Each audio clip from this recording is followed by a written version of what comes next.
오늘 이 아침에도 주님 전에 기도하는 마음으로 나오신 우리 성도님들을 주님의 이름으로 환영하고 축복합니다. 우리 기도하시겠습니다. 사랑과 은혜가 풍성하신 하나님, 우리를 주님의 일꾼 삼아 주셔서 주님 주신 은사와 부르심을 따라 또 주님 주신 힘과 주님 주시는 지혜로 섬겨가게 하심을 주님 감사합니다. 주님 어디에서든지 주님의 이름을 드러내며 또 성령의 능력으로 잘 섬겨 살아갈 수 있도록 주님 쓰임받는 주님의 귀한 도구로 살아갈 수 있도록 주님 우리를 붙잡아 주옵소서. 주님 날마다 새 힘과 은혜를 부어주셔서 참으로 우리가 사는 동안 주님 의지하며 살며 또한 주님의 능력을 나타내어 참으로 이 땅 가운데 여전히 주님을 알지 못하는 자들에게까지 주님의 영광 드러내며 또한 주님의 이름의 능력을 선포할 수 있는 복된 증인의 삶이 되게 하여 주시옵소서. 주님 우리가 교회에서 섬길 때에 참으로 주님의 주시는 힘으로 감당하여 지치지 아니하고 또한 어리석지 아니하며 지혜롭게 또 성실히 잘 감당할 수 있는 자들 되게 하여 주시기를 간절히 소원합니다. 하나님, 그래서 맡은 직분 따라 역할을 따라 또 여러 섬김의 자리에서 하나님을 기쁘시게 하는 일꾼들 다 되게 하여 주시옵소서. 주님, 주께서 우리를 그 피로 사셨으니 그 은혜로 말미암아 매일매일 감사와 기쁨이 넘치게 하여 주시옵시고, 그래서 주님 참된 복음의 기쁨들이 또 그러한 소망들이 참으로 또 복음의 증거되어서 많은 이들에게 선포될 수 있는 은혜가 있게 하여 주시옵소서. 주님 우리 가운데 연약한 지체들을 위하여 기도합니다. 질병 중에 또 여러 가지 상황 가운데에서 하나님의 도우심 바라며 기도하고 간구할 때에 주님 들으시고 속히 응답하여 주시옵소서. 주님 연약한 지체들의 심령 가운데 더욱더 하나님 믿음으로 붙잡고 소망으로 바라보는 그 믿음과 소망이 주님 채워지게 하여 주시옵기를 간절히 소원합니다. 하나님 오늘도 겸손한 마음으로 주께 나아가며 말씀 앞에 귀 기울여 들으며 또한 기도로 주께 아랠 때 하나님 우리 가운데 말씀하여 주시옵시고 주님의 은혜가 우리 심령 가운데 부어지는 이 아침 시간이 되게 하여 주시옵소서. 감사를 드리며 살아계신 예수 그리스도 이름으로 기도드리옵나이다. 아멘. 오늘 우리에게 주시는 하나님의 말씀은 고린도전서 14장 13절부터 25절까지 말씀입니다. 고린도전서 14장 13절부터 25절까지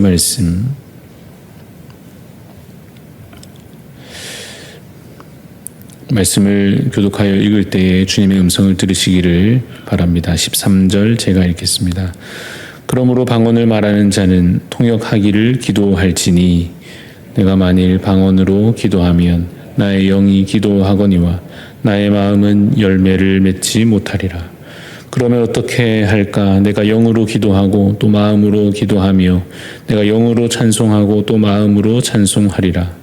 그렇지 아니하면 네가 영으로 축복할 때 알지 못하는 처지에 있는 자가 네게 무슨 말을 하는지 알지 못하고 내 감사에 어찌 아멘 하리요. 너는 감사를 잘 하였으나 그러나 다른 사람은 덕세움을 받지 못하리라. 내가 너희 모든 사람보다 방언을 더 말함으로 하나님께 감사하노라. 그러나 교회에서 내가 남을 가르치기 위하여 깨달은 마음으로 5마디 말을 하는 것이 1만마디 방언으로 말하는 것보다 나으니라. 형제들아, 지혜에는 아이가 되지 말고 악에는 어린아이가 되라. 지혜에는 장성한 사람이 되라. 율법에 기록된 바 주께서 이르시되 내가 다른 방언을 말하는 자와 다른 입술로 이 백성에게 말할지라도 그들이 여전히 듣지 아니하리라 하였으니, 그러므로 방언은 믿는 자들을 위하여 아니요 믿지 아니하는 자들을 위하는 표적이나 예언은 믿지 아니하는 자들을 위하지 아니고 믿는 자들을 위함이니라.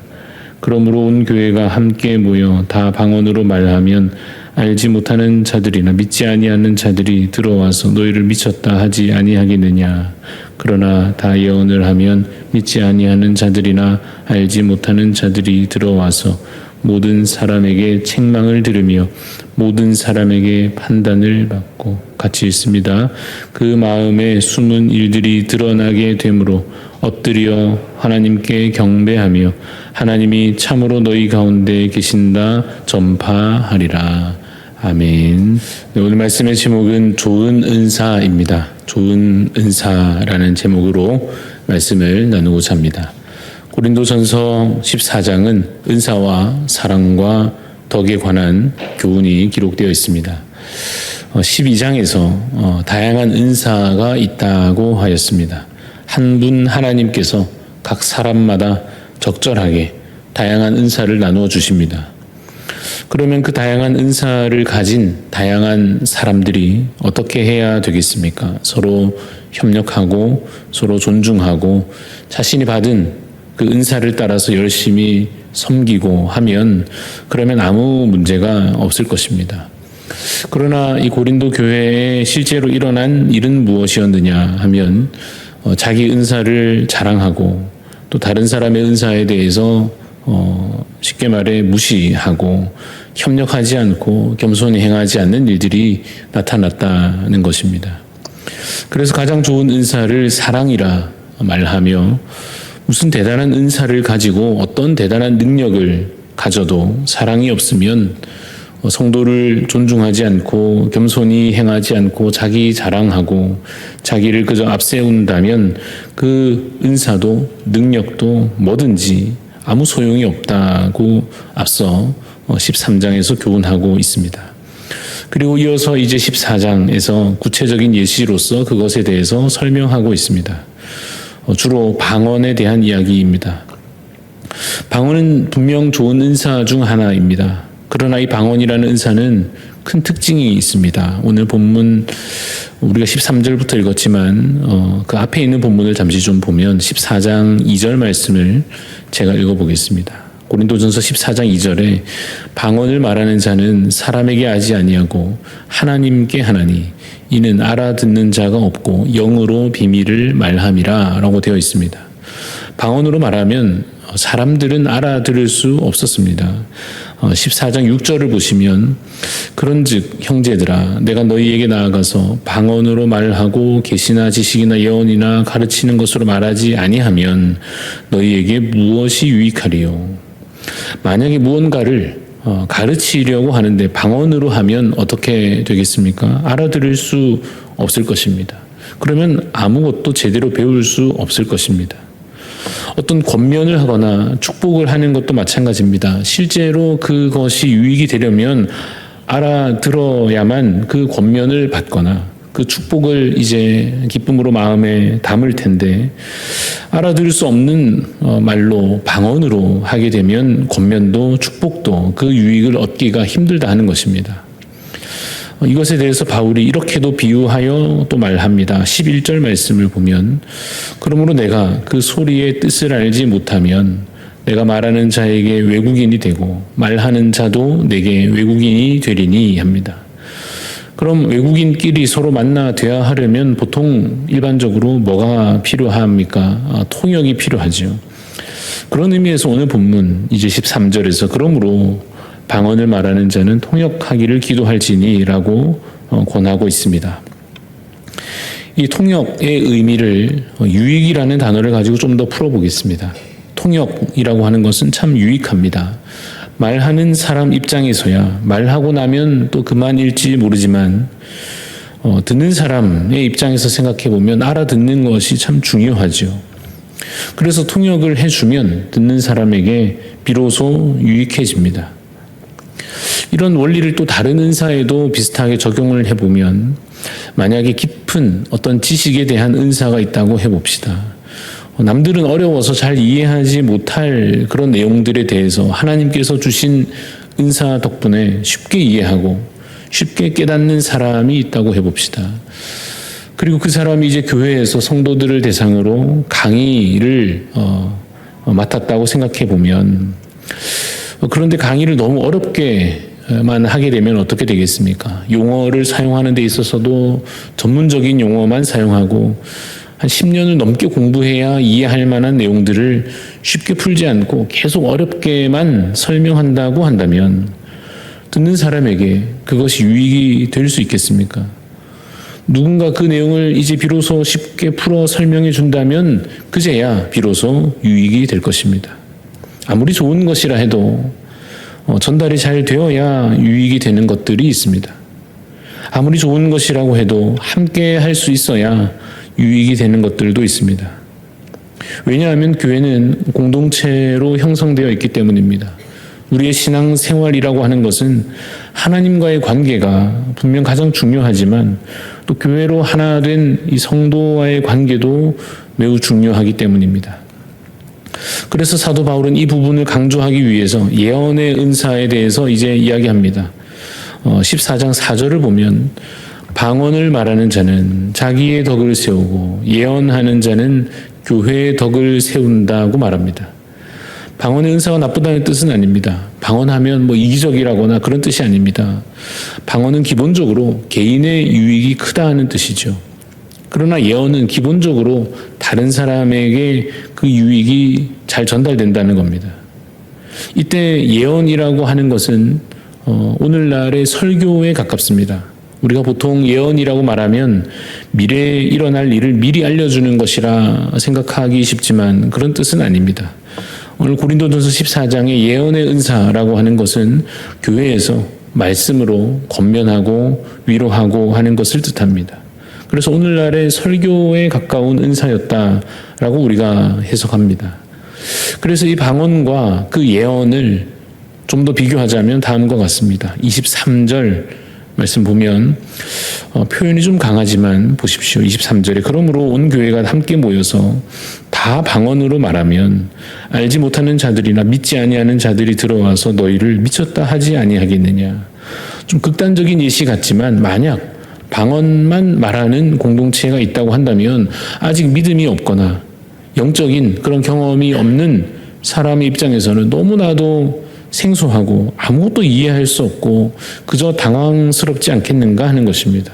그러나 24절에 그러나 다 예언을 하면 믿지 아니하는 자들이나 알지 못하는 자들이 들어와서 모든 사람에게 책망을 들으며 모든 사람에게 판단을 받고 라고 되어 있지요.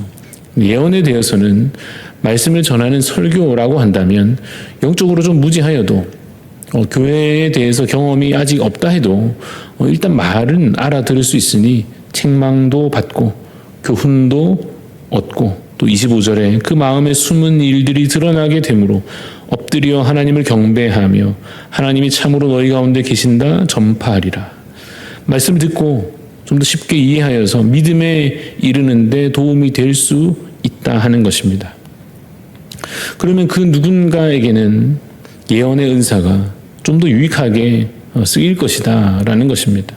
핵심은 무엇이냐면 무엇이 더 유익한가? 둘 다 유익한데 방언도 유익하고 예언도 유익한데 어느 것이 좀 더 공동체에 속한 그 지체들에게 직접적으로 유익을 끼칠 수 있느냐 하는 것입니다. 또 그 안에 깔려져 있는 더 깊은 의미는 무엇이겠습니까? 은사를 자기 자랑의 도구로 삼지 말고 덕을 세우는 도구로 사용하라 하는 것입니다. 왜냐하면 그러라고 하나님께서 주신 것이기 때문입니다. 예를 들어서 여러분 부모님이 자녀 3명에게 하나에게는 야구공을 사주고 하나는 야구 글러브를 사주고 하나는 야구 배트를 사줬으면 어떻게 하면 좋겠습니까? 같이 야구하면서 한 명은 던지고 한 명은 치고 또 한 명은 받고 그런 식으로 같이 놀면 될 것입니다. 그런데 각각 자기가 받은 것 가지고 따로 혼자서 각각 논다고 하면 그 선물의 의미가 너무 이상해져 버리지 않겠습니까? 하나님께서 우리에게도 여러분에게도 은사를 주셨을 것입니다. 특별한 재능으로 드러나기도 하고 어떤 일에 대한 성실함으로 나타나기도 하고 또 직분이나 역할로 연결되기도 할 것입니다. 에베소서 4장에 보면 이런 말씀이 있습니다. 그가 어떤 사람은 사도로, 어떤 사람은 선지자로, 어떤 사람은 복음 전하는 자로, 어떤 사람은 목사와 교사로 삼으셨으니 이는 성도를 온전하게 하여 봉사의 일을 하게 하며 그리스도의 몸을 세우려 하심이라 하십니다. 받은 선물로 지체를 도우며 서로의 부족함을 채워가며 맡은 바를 성실히 또 섬기며 함께 주님의 몸된 교회를 세워가는 자로 귀하게 쓰임 받는 여러분들 다 되시기를 간절히 바랍니다. 내게 주어진 은사가 혹시 내가 원한 것이 아니었더라도, 내게 주어진 부르심이 혹시 나의 기대와 달라도 그것이 가장 좋은 우리 아버지의 선물이라고 하는 믿음을 가지시기를 바랍니다. 하나님 아버지께서는 우리를 잘 알고 계시고 우리를 여전히 사랑으로 세워가고 계십니다. 그러한 감사와 기쁨으로, 사랑과 섬김으로, 또한 주를 신뢰함으로 함께 공동체를 아름답게 만들어가는 우리 모든 대한가족들 다 되시기를 간절히 소원합니다. 기도하시겠습니다. 하나님 아버지, 주께서 우리에게도 은사를 주시고 또 재능과 또 성실함과 또 어딘가에 관심을, 또 거기에 마음을 쏟을 수 있는 상황들을 또 주시는 것, 이것이 모두 교회를 또 성도를 유익하게 하며 또 하나님을 기쁘시게 하도록 주신 은혜요 선물인 줄로 믿습니다. 주님 주신 것을 가지고 나를 자랑하지 아니하고 참으로 하나님의 영광 나타낼 수 있는 주님의 귀한 도구, 주님 몸에 속한 지체들 되게 하여 주시옵소서. 우리 서로의 부족함을 볼 때에 서로를 채워갈 수 있는 지혜를 허락하여 주시옵소서. 무엇보다 우리에게 사랑을 부어주셔서 참으로 주께서 우리를 사랑하셨듯이 서로 사랑으로 잘 연합하여 함께 교회를 잘 세워갈 수 있도록 은혜를 더하여 주시옵소서. 감사드리며 살아계신 예수 그리스도 이름으로 기도드리옵나이다. 아멘. 하늘에 계신 우리 아버지여, 이름이 거룩히 여김을 받으시오며 나라가 임하시오며 뜻이 하늘에서 이루어진 것 같이 땅에서도 이루어지이다. 오늘 우리에게 일용할 양식을 주시옵고 우리가 우리에게 죄 지은 자를 사하여 준 것 같이 우리 죄를 사하여 주시옵고 우리를 시험에 들게 하지 마시옵고 다만 악에서 구하시옵소서. 나라와 권세와 영광이 아버지께 영원히 있사옵나이다. 아멘. 오늘도 우리 중보하는 마음으로 우리 최영화 권사님, 민금순 집사님, 또 그 외에 여러 연약한 지체들 위해서 기도해 주시기를 바랍니다. 스마트 교회 김성일 목사님 위해서도 오늘 특별히 기도합니다. 성도들이 주일 예배를 통해 하나님을 만날 수 있도록 전도의 문을 열어주셔서 새가족이 올 수 있도록, 또 목사님 가정에 필요한 재정이 잘 채워질 수 있도록 우리 김성일 목사님 섬기시는 스마트 교회를 위해서 은혜로운 주일 예배를 위해 또 전도의 문이 열어지도록 또 재정의 어려움들 하나님께서 해소하여 주시기를 간절히 바라며 기도해 주시고 또 우리 각자 기도의 소원 가지고 기도로 나아가겠습니다.